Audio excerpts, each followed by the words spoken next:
hello नमस्ते फेरि स्वागत छ तपाईहरुलाई मेरो ब्लगमा अनि आशा छ हजुर सबैजना सन्चै हुनुहुन्छ होला भनेर अनि म पनि सन्चै छु अनि म चाहिँ यहाँ के गर्दैछु भन्दाखेरि चाहिँ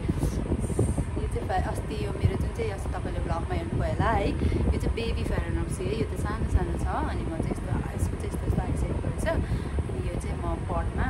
जस्तो यहाँ छ पट पनि यसमा चाहिँ म भर्दैछु है अनि यसलाई चाहिँ यसको चाहिँ सानो सानो त्यो यसको यो निकालेर चाहिँ यसको चाहिँ फेरि रिपोर्टिङ गर्ने बेला भएको छ त्यही भएर म चाहिँ रिपोर्टिङ गर्दैछु है यहाँ माथि आधी गरिरहेको छु अनि आधी चाहिँ यहाँ छ म तपाईँहरूलाई देखाउँछु है अनि अरू मेरो पर चाहिँ जग्गा छैन त्यही भएर चाहिँ म चाहिँ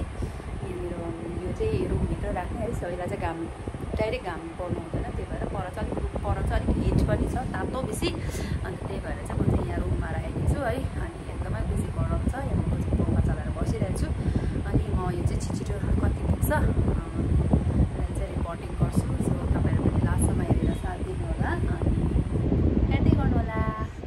यहाँ चाहिँ छ यहाँ चाहिँ यिनीहरू चाहिँ मैले गरिसकेको आधी चाहिँ अनि आधी चाहिँ यहाँ डल्लै छ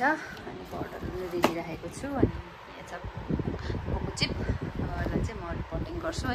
बाहिर चाहिँ बेसी गरम छ नि त त्यही भएर चाहिँ मैले यता भित्रै यो गर्दैछु यसमा चाहिँ पहिला कम्ती यसरी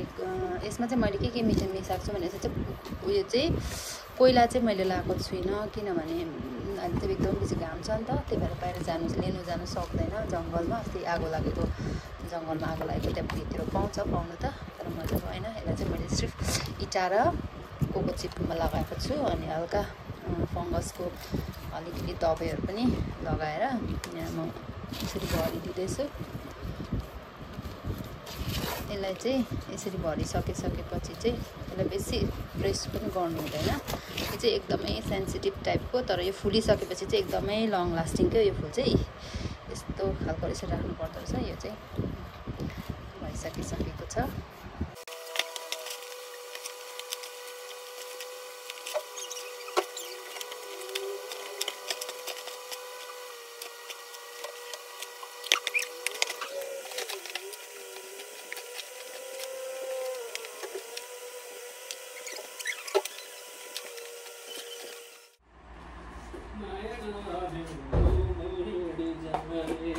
म हेरी जानेलाई सघाउनु आउने घरमै हुन्छ कहिले सक्नु प्यानकेक खानुको लागि यहाँ त्यही आँटा हाल्दा पनि हुन्छ त्यो प्याकेट छ कि छैन हेर त छ कि छैन बहिनी त कालो देखेँ त यहाँ चाहिँ मेरो छोरीले प्यानकेक बनाएर ल्याएछ तर फर्स्ट टाइम बनाएको तर नट फ्याट एकचोटि टेस्ट गर्नु त अलिक पकायो कि पकाइ थियो 5-6 लाग्यो म चाहिँ सकेको छैन अझै बनायो उयो गरेर पकाउनु चाहिँ मजाले पकाउनु पऱ्यो छिची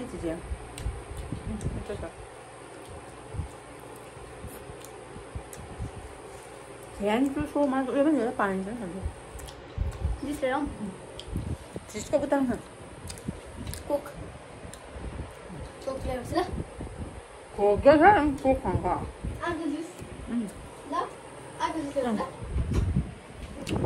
गरम छ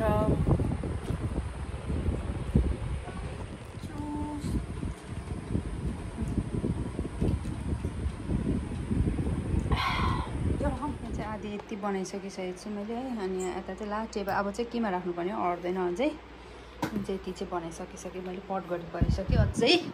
माछाको ट्याङ्की नै कम्प्लिट भइसकेको चाहिँ फिस पनि हालिदिइसकिसकेको छु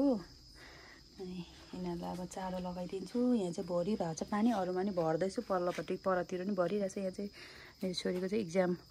चलिरहेको छ भइरहेको छ अनि त्यही भएर पढ्नु जानु आँटेको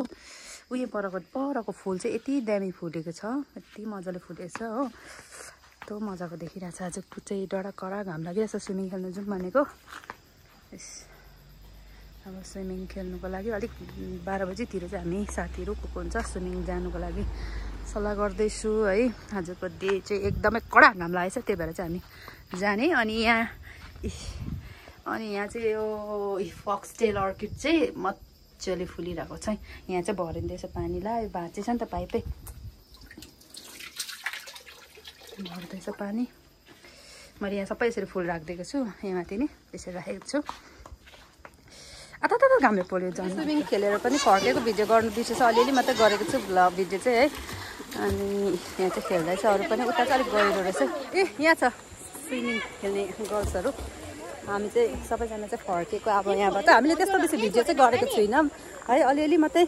भ्लग गरेको छु सर्टमा है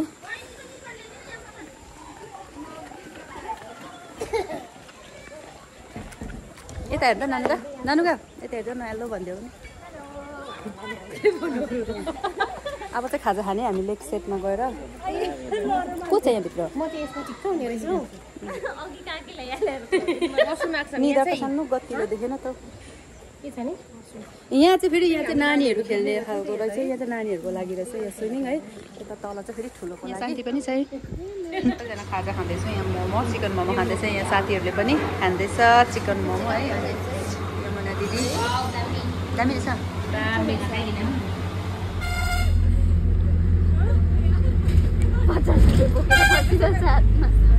बाह्र खै 50 किलो कि 3 जनाको भन्नु